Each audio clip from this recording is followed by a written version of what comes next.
If you want to experience the wonders of God's blessing, break up your panogram. Bukayin mo, Lord, ano ba itong laman ng puso ko, Lord? Gusto kong makapenetrate ka rito. Ang problema, bakit ang Diyos hindi makakakilos sa buhay natin? Dahil hindi tayo kumikilos. Ang sinabi ng Biblia, delight yourselves, and He will give you the desires of your heart. Ito yung ginawa ko.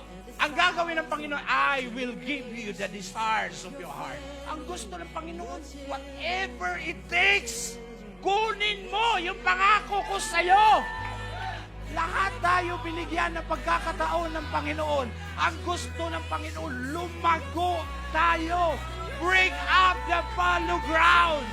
Wasakin natin anuman ang laman dito na po. Wasakin natin, bungkalin natin, at isuko natin sa Panginoon. Doon kikilos ang Panginoon sa buhay natin.